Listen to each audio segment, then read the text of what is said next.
मित्रों नमस्कार, आपका बहुत बहुत स्वागत है। मैंने पिछले वीडियो में 4 वेदों के विषय में आप सबको जानकारी दिया था। वेद, उसके बाद आपको देखना है आरण्यक ग्रंथ। वेदों के साथ साथ ब्राह्मण ग्रंथों के विषय में भी मैंने बताया है। तो वेद, ब्राह्मण ग्रंथ,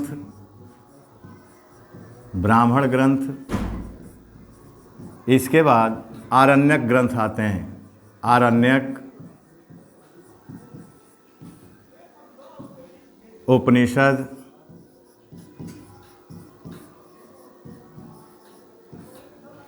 ये आपके वैदिक साहित्य हैं। उसके बाद आपका वेदांग आते हैं, वेदांग, उपवेद।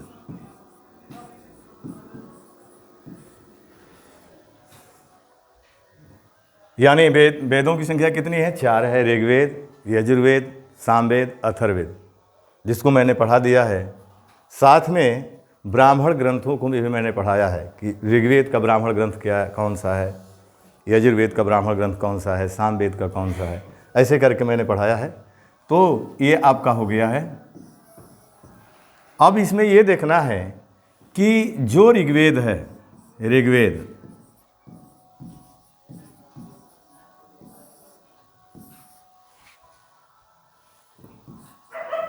ऋग्वेद के 10वें मंडल में ध्यान दीजिएगा।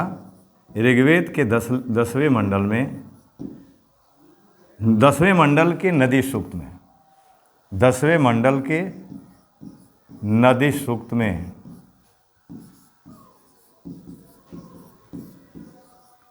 25 नदियों का उल्लेख मिलता है। 25 नदियों का उल्लेख है।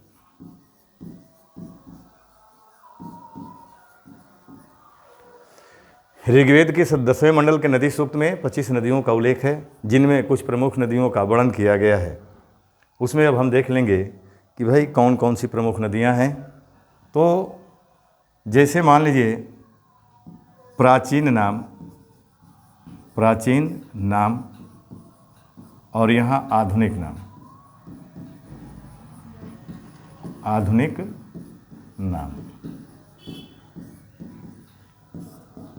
जैसे मान लीजिए परुष्णी नदी, ऋग्वेद के 10वें मंडल के नदी सूक्त में आपका पहला मान लीजिए नदी परुष्णी, यानी परुष्णी नदी का उल्लेख है। तो ये प्राचीन नाम है। इस नदी का आधुनिक नाम अगर देखा जाए तो इस नदी को आज रावी नदी कहते हैं। क्या कहते हैं? रावी नदी। दूसरा अश्किनी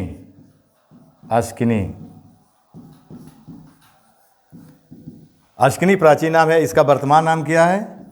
चिनाब नदी। यानी चिनाब नदी का प्राचीन नाम क्या मिलता है? अश्किनी मिलता है। ठीक ना। ऋग्वेद में किस नाम से चिनाब को जाना गया है? अश्किनी के नाम से जाना गया है। विपाशा, देखिए विपाशा नदी, इसका आज आधुनिक नाम है व्यास नदी। इसके बाद शतुद्री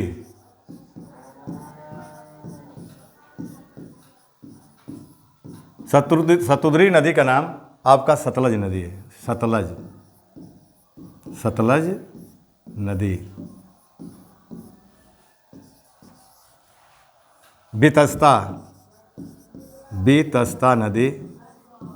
वितस्ता नदी का आधुनिक नाम है झेलम नदी नाम है।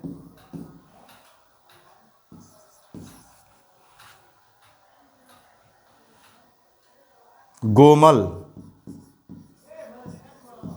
नदी, इसका नाम है गोमती। इसका आधुनिक नाम क्या है? गोमती नदी नाम है। क्रोमो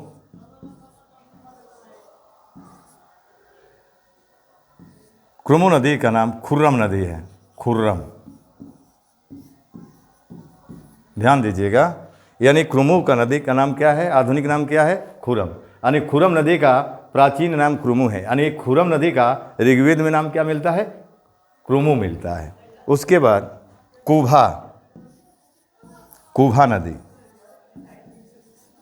कुभा का आधुनिक नाम है काबुल नदी।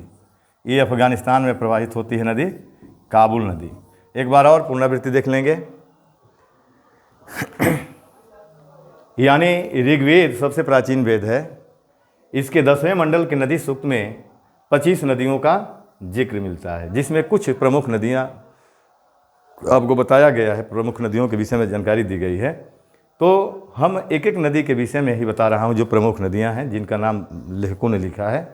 प्राचीन नाम जैसे परुष्णी नदी, परुष्णी नदी आपका इसका वर्तमान नाम है रावी नदी। यानी आज का जो रावी नदी है ऋग्वेद में उसका नाम परुष्णी मिलता है, ठीक ना। उसी तरह अस्कनी का आधुनिक नाम चिनाब नदी है, बिपाशा नदी का आधुनिक नाम व्यास नदी है, शतुद्री नदी का आधुनिक नाम सतलज नदी है, बितस्ता नदी का आधुनिक नाम झेलम नदी है, गोमल गोमती नदी को कहते हैं, क्रोमो खुरम नदी को कहते हैं, कुभा काबुल नदी को कहते हैं, ठीक ना।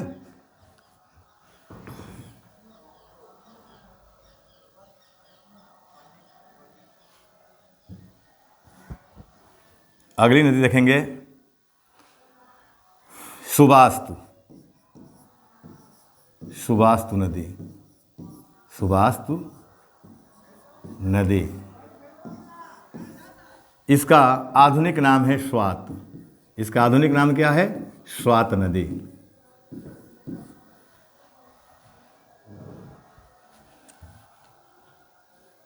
इसके बाद सिंधु नदी, सिंधु नदी, इसका नाम है सिंधु नदी, आज भी नाम है इसी का। अब देखिए ऋग्वेद के 10वें मंडल के नदी सूक्त में गंगा नदी का एक बार उल्लेख हुआ है। गंगा नदी का उल्लेख गंगा नदी के नाम से ही हुआ है एक बार, ठीक ना। यानी गंगा नदी का नाम आज भी गंगा नदी है, जो भारत की राष्ट्रीय नदी है। यमुना नदी का 3 बार उल्लेख हुआ है। यानी ऋग्वेद में यमुना नदी का कई बार उल्लेख हुआ है? 3 बार, और 3 नामों से हुआ है। अज, शिग्रो, अज, अज शिग्रो अज। अब देखिए अगली नदी सरस्वती नदी।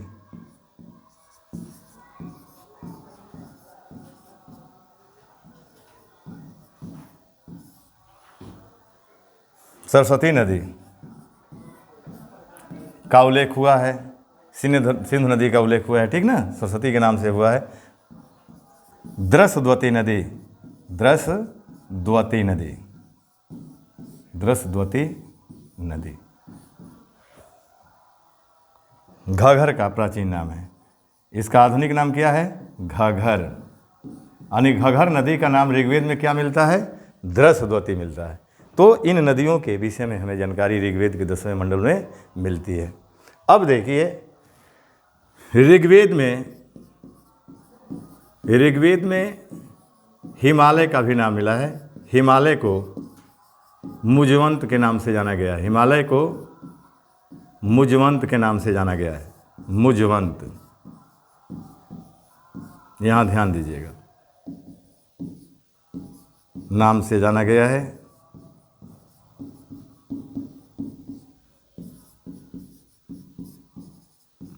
और ऋग्वेद में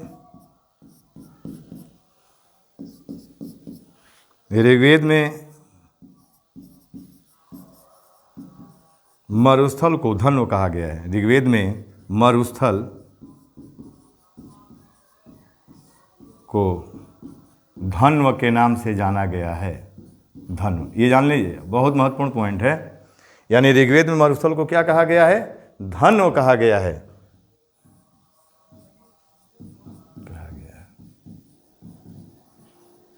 तो ये आपका नदी, हिमालय, ये सब जान गए।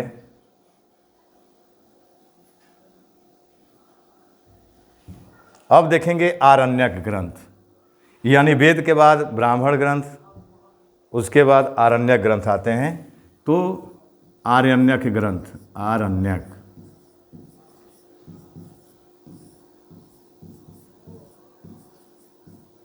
देखिए ध्यान देंगे, अरण्य माने जंगल होता है। अरण्य माने क्या होता है? जंगल होता है। इन ग्रंथों को जंगलों में पढ़े जाने के कारण ही अरण्यक ग्रंथ कहा गया। और इनकी संख्या क्या है? संख्या 7 है। और विषय क्या है? विषय तो इसके 2 विषय हैं, आध्यात्मिक चिंतन, आध्यात्मिक चिंतन, और दूसरा दार्शनिक चिंतन, दार्शनिक चिंतन। और आरण्यक को रहस्य के नाम से भी जाना जाता है। आरण्यक को रहस्य के नाम से भी जाना जाता है। रहस्य के नाम से भी जाना जाता है।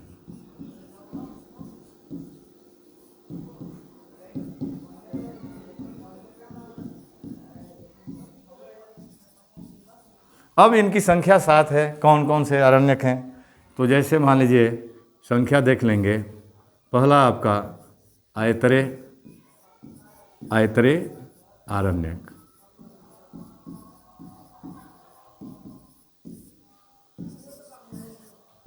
सांख्ययान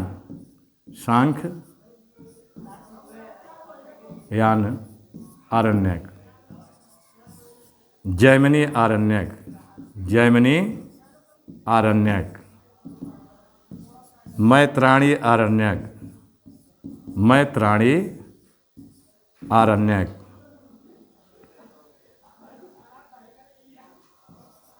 मध्यांदेन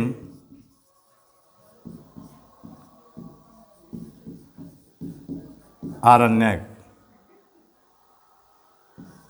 तैत्तरीय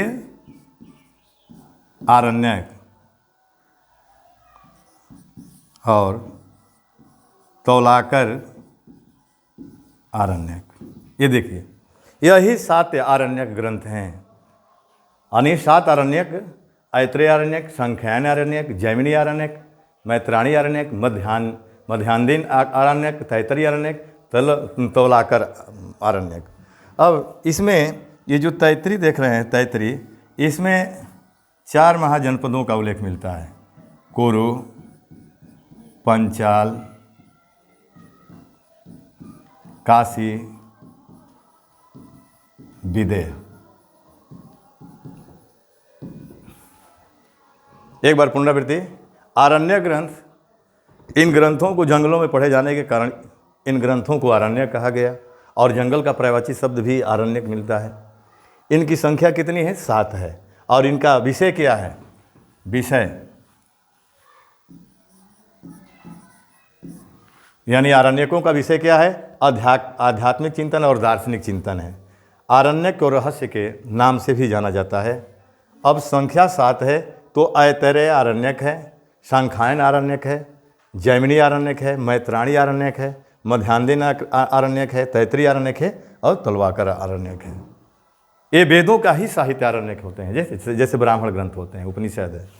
अब अगला हम देखते हैं उपनिषद। यानी वेद के बाद आपके ब्राह्मण ग्रंथ, ब्राह्मण ग्रंथ के बाद आपका आरण्यक ग्रंथ, आरण्य के बाद उपनिषद आते हैं। तो उपनिषद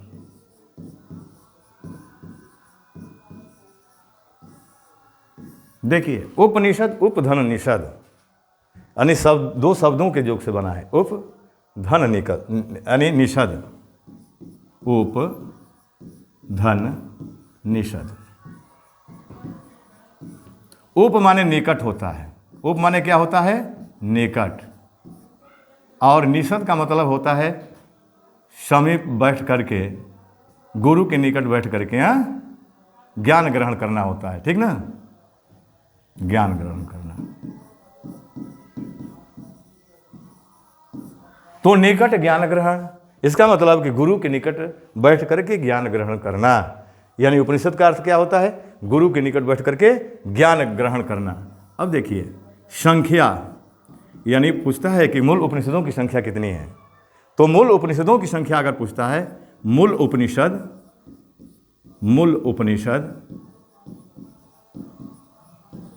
तो इनकी संख्या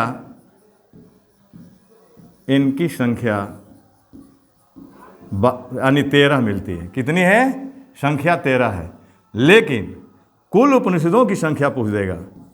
कुल उपनिषदों की संख्या, अगर मान लीजिए पेपर में बन गया कि कुल उपनिषदों की संख्या कितनी है, कुल उपनिषदों की संख्या, तो इनकी संख्या 108 है। इनकी संख्या कितनी है? 108। यानी उपनिषद का अर्थ गुरु के निकट बैठ करके ज्ञान ग्रहण करना। संख्या देखा जाए तो 13/108 भी ऐसे भी जान सकते हैं। संख्या कितनी है? संख्या 13/108, यानी कहने का मतलब है कि 13 मूल है, और कुल अगर कुल शब्द बना करके पूछता है उपनिषदों की संख्या तो 108 है। अब आप ये जानेंगे कि सबसे प्राचीन उपनिषद कौन सा है। सबसे प्राचीन उपनिषद,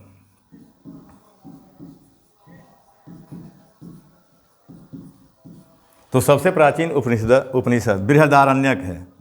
बृहदारण्यक उपनिषद और छांदोग्य उपनिषद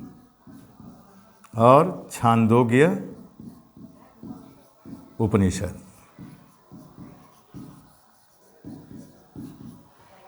सबसे बड़ा उपनिषद कौन सा है? सबसे पुराना तो बृहदारण्यक और छांदोग्य है। और नवीनतम ज्ञात उपनिषद, नवीनतम अगर बनाता है,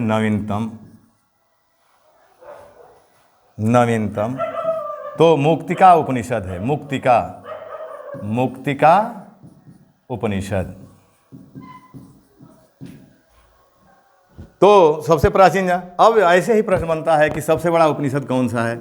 सबसे बड़ा उपनिषद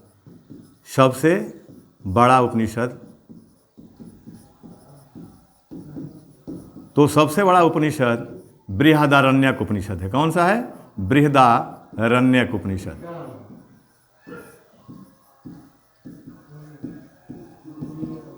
और सबसे छोटा उपनिषद कौन सा है? तो ये आपका मांडूक्य उपनिषद है। सबसे छोटा उपनिषद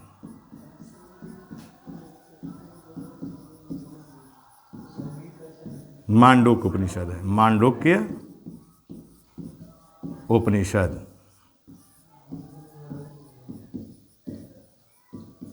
इसमें जो देख रहे हैं मांडूक्य उपनिषद, इसमें केवल 12 श्लोक पाए गए हैं, यानी सबसे छोटा है।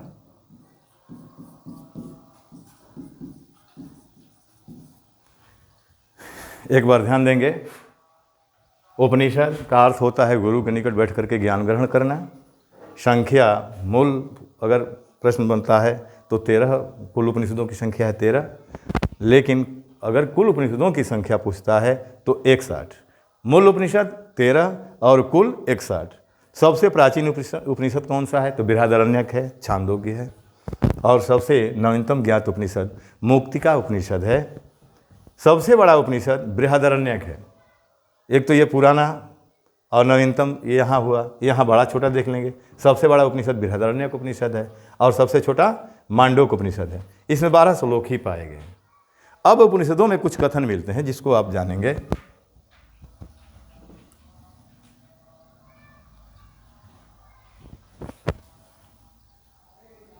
उपनिषदों में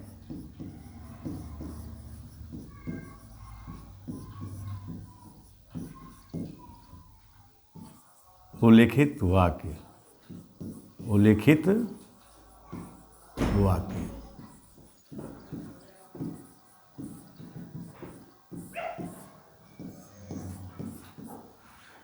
जैसे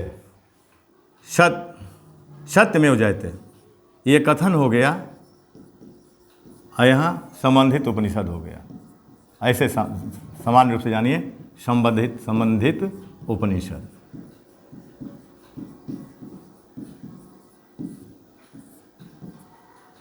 यहाँ से कोई भी पेपर देते हैं बार बार यहाँ से प्रश्न बनते हैं।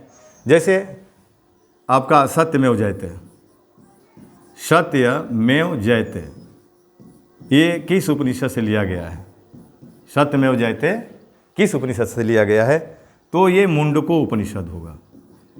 यानी मुंडको उपनिषद में सत्यमेव जयते का उल्लेख है। मुंडको उपनिषद।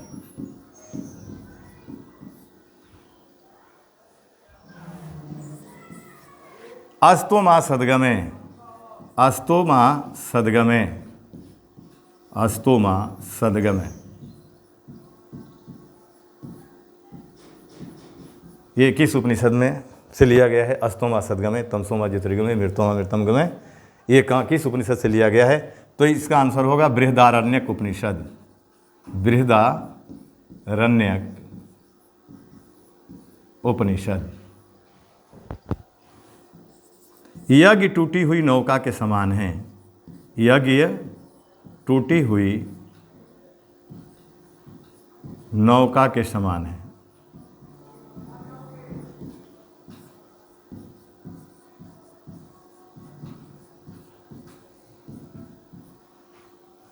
ये किस उपनिषद में कहा गया है?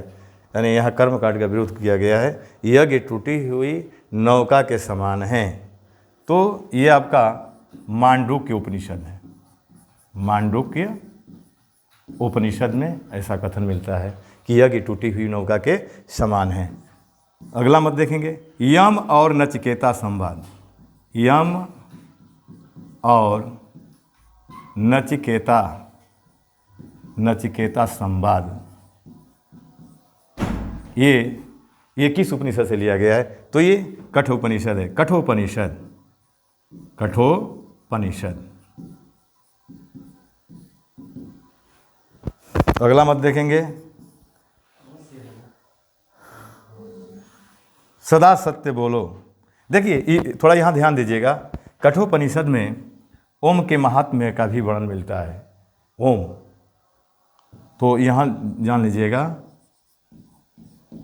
ओम के महात्म्य का उल्लेख, तो ये जानते रहिएगा। यम और नचिकेता संवाद भी है, ओम के महात्म्य का भी उल्लेख है। अगला देखेंगे, सदा सत्य बोलो। सदा सत्य बोलो, ये किस उपनिषद से लिया गया है? तो ये तैत्तरीय उपनिषद है। तैत्तरीय उपनिषद।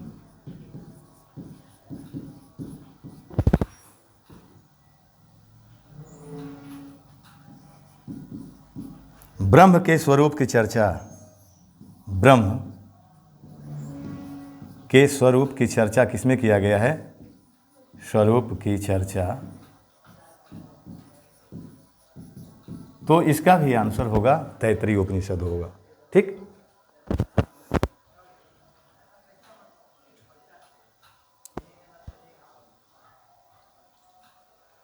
सदा धर्म का आचरण करो। सदा धर्म का आचरण करो। सदा धर्म का आचरण करो।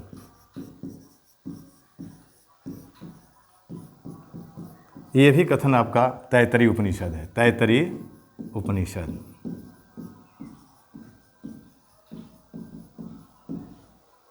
तो ये आपके कथन जो मिलते हैं उपनिषदों से मिलते हैं। एक और देख लीजिए, भगवान कृष्ण को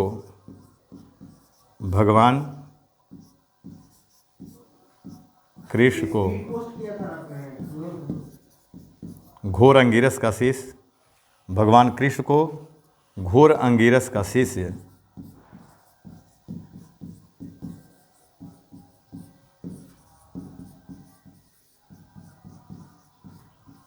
और देवकी पुत्र बताया गया। देवकी पुत्र बताया गया है।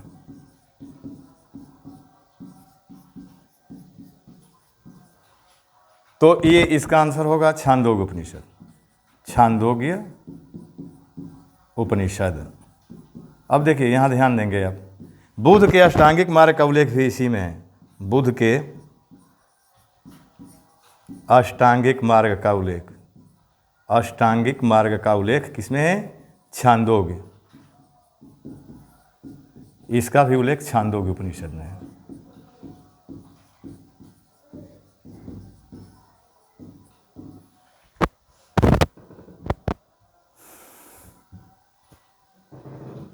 और 6 ऋषि पिपलाद और 6 ऋषियों के बीच संवाद का उल्लेख प्रश्न उपनिषद में है। एक बहुत महत्वपूर्ण पॉइंट आपका छूट रहा है, इसको जान लीजिएगा, मैं यहाँ लिख दे रहा हूँ।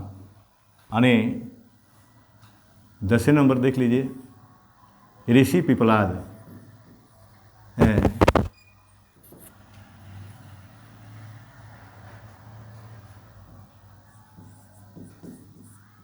पिपलाद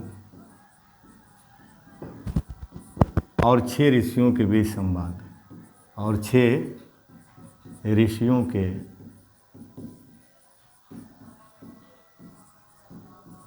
बीच संवाद, इसका वर्णन प्रश्न उपनिषद है। प्रश्न उपनिषद, ये अथर्ववेद का उपनिषद है। तो उपनिषदों से इतने कथन मिलते हैं। एक बार पुनरावृत्ति देख लेंगे। सत्यमेव जयते कहाँ से लिया गया? मुंडको उपनिषद। अस्तोमा सद्गमय कहाँ से लिया गया? बृहदारण्य।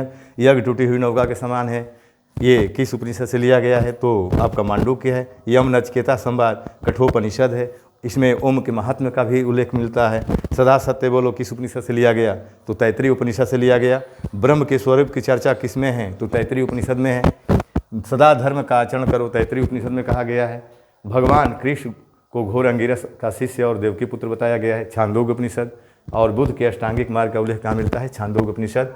और ऋषि पिपलाद और 6 ऋषियों के बीच संवाद, ये प्रश्न उपनिषद में मिलता है। तो उपनिषद से संबंधित ये पॉइंट आपके बनते हैं। आगे देखेंगे।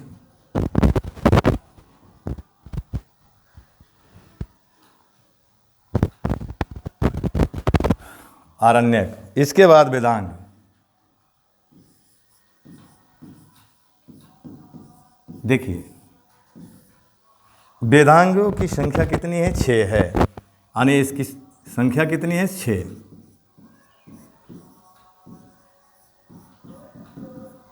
और वेदांगों की संख्या 6 है। कौन कौन है? तो आप शिक्षा,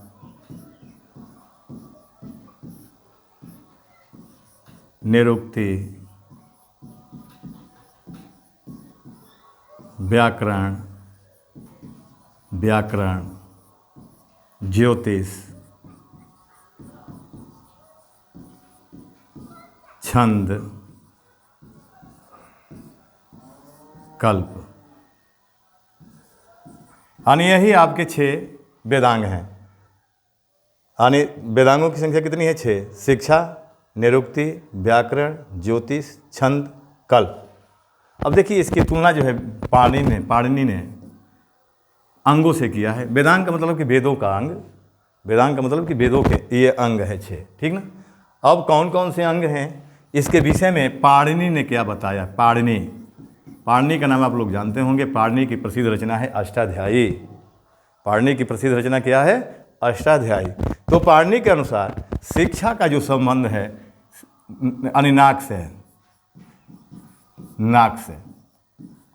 निरुक्ति, इसका संबंध कान से है, कान से।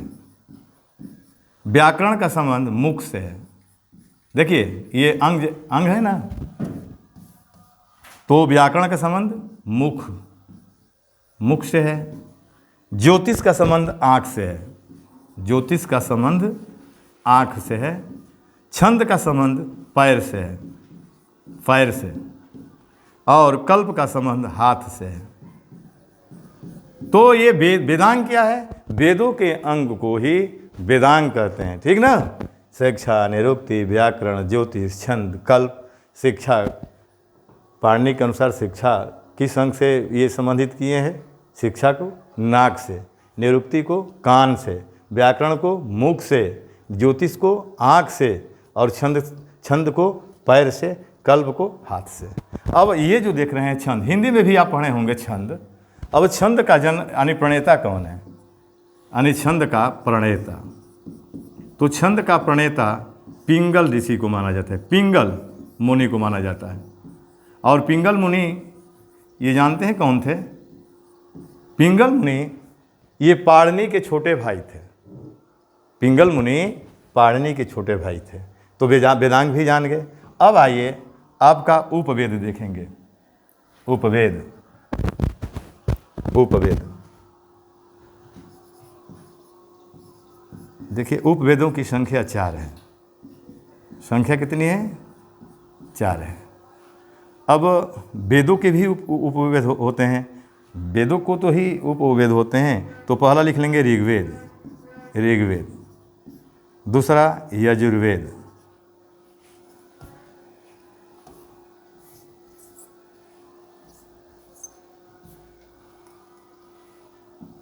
पिंगल ऋषि।